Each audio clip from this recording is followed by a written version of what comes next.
we were supposed to have my partner, my friend, Conor McGregor, was going to be here today, but he couldn't make it at the last minute because he's actually very, very focused. It's the best Conor McGregor I've ever seen. He's training hard.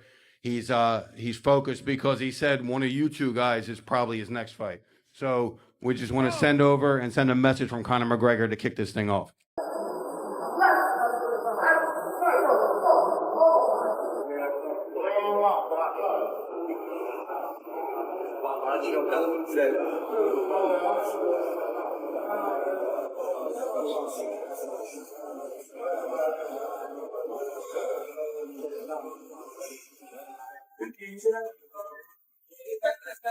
BKFC boss David Feldman has just sent a clear warning message to the UFC, claiming Conor McGregor wants to fight the winner of Mike Perry versus Jeremy Stephens at BKFC 82. But hold up, there's a major problem with that plan. Meanwhile, UFC legend Daniel Cormier is shooting down all of McGregor's comeback talk, saying the notorious one just wants to stay relevant.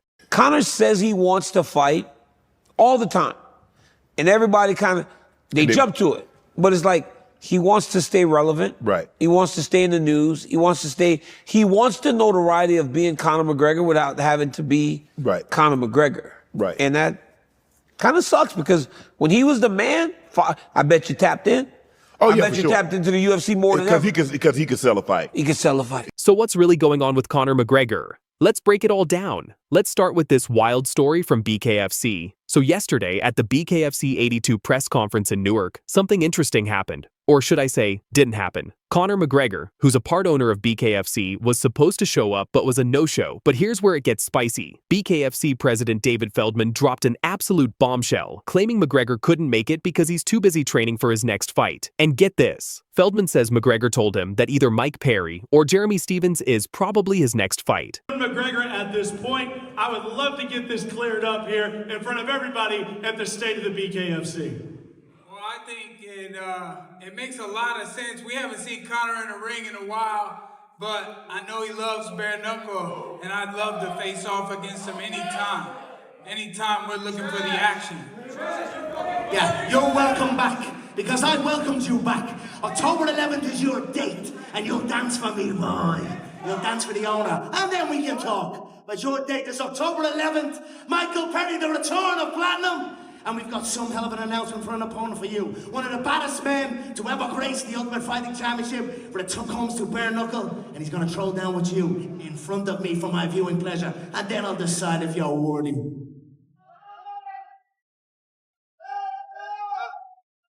Now, for those who don't know, Mike Perry and Jeremy Stephens are facing off at BKFC 82 on October 4th for something called the King of Violence title. Perry is 5-0 in BKFC, Stephens is 3-0, and both are former UFC favorites. Feldman specifically said, "It's the best Conor McGregor I've ever seen. He's training hard because he said one of you two guys is probably his next fight." We were supposed to have my partner, my friend, Conor McGregor was going to be here today, but he couldn't make it at the last minute because he's actually very, very focused. It's the best Conor McGregor I've ever seen. He's training hard. He's focused because he said one of you two guys is probably his next fight. So we just want to send a message from Conor McGregor to kick this thing off. There's just one tiny problem with this whole story. Conor McGregor is still under exclusive contract with the UFC for 2 more fights. So while Feldman is out here teasing this dream matchup, the reality is there's virtually no chance McGregor can legally step into the BKFC ring against Perry or Stephens without the UFC's permission. And let's be real, why would Dana White let his biggest star go fight for a rival promotion? Conor's the richest guy to ever fight in the UFC. He was underpaid. I think that Conor became so powerful and was like the face of the UFC and was like, hey, I want to own the company, motherfuckers. Like, you got to give me half the company. And they're like, whoa, we fucked up. Did he really say? He didn't really say that. Yeah, he did. He wanted to work something out. Here's the argument. Conor deserved it. Because he's like, hold up, let's look at your numbers before I came on board. Which they were decent. Those are your days, my days. Let's look at the numbers. Since I joined, and I have the top, 4 out of 5 pay-per-views of all time. He's like, top, look at that. He has 4 on the top 10 of all time, even for boxing. And he's the most underpaid fighter in UFC history. Let that sink in. That motherfucker's balling because he demanded so much attention.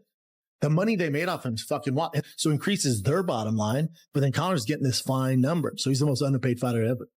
This isn't the first time we've heard McGregor tease a BKFC debut either. He's been talking about it for months, even going as far as to publicly fire Mike Perry after Perry lost to Jake Paul in boxing, though that was just McGregor being McGregor because Perry is obviously still on the BKFC roster. And the history between these fighters? Oh man, it's juicy. McGregor famously clowned Jeremy Stevens back in 2016 with that legendary "Who the fucking is that guy?" line at the UFC 205 press conference. Stevens has been wanting that fight ever since.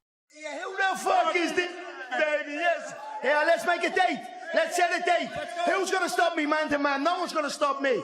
David, make the date. Let's do it. One down for the pro, yeah? One down for the pro. Let's go. Hey, bleed, baby.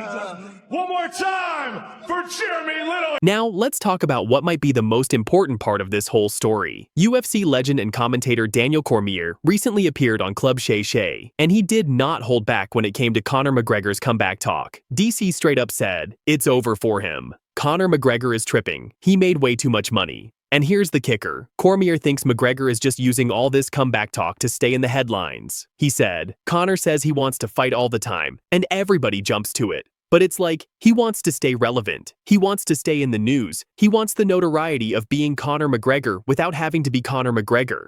What about Conor McGregor at the White House? Okay, shit. Man, it's over, bro. It's over for him? It's over, dog. Man, this dude, Conor McGregor, he's tripping. Conor McGregor's tripping. He made too much money, huh? He made way too much. He went from plumbing to making, he sold that liquor for what, 500 million? Yeah. It's too much. Right. He got 100 million for fighting Floyd. Got 100 million for fighting Floyd. Then he was doing pay-per-views like nothing. Yeah. And him and Khabib did 2.5 million pay-per-views. Think about it. McGregor sold his whiskey company for reportedly $500 million, made $100 million fighting Floyd Mayweather, and his fight with Khabib did 2.5 million pay-per-view buys. According to DC, once you get that kind of money, you're just not the same person anymore. And the numbers don't lie. It's been over 4 years since McGregor last fought when he broke his leg against Dustin Poirier in July 2021. He was supposed to fight Michael Chandler at UFC 303 last June, but pulled out due to a broken pinky toe.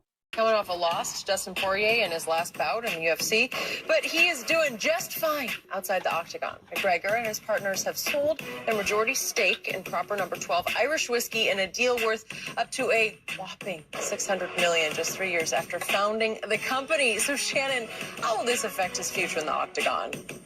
McGregor's future has been changed. Ever since he fought Floyd Mayweather, made $100 million. He's 2-3 in his last 3 fights, Skip. Lost to Khabib, beat Cowboy Cerrone, just lost to Poirier. Skip, it's hard to get up in the morning, get kneed in the face, kicked in the face, elbowed in the head. Yeah. If I got $100 million in my pocket. Now he about to have $200 million more in his pocket? Yeah, and you think you want to get Skip, you want to get choked out? Nah, bro, I'm good. I hit Dana White with the deuces. I'm out of here. I'm afraid you're right. This signals the end of Conor McGregor as a champion. Because when you've got an extra $700 million, how can you be driven to go into that octagon and risk your face and maybe your life to win at the highest level? You're not going to be driven the way that you were in the past. That's why I give Tom Brady so much credit. He's made $250 million, but the desire to get up and still study and do the things. But he has protectors. They ain't trying to hit him as hard as they can in his head. Think about that, Skip. You get choked out. They literally try to kill you in the ring. I got $350 million, Skip. I'm gone. Just Floyd Mayweather has made as much money as Floyd has made, that this would be beneath him. But Floyd is not going to pass up an opportunity to make $10, $15, $20 million. What's his nickname? Money. Money.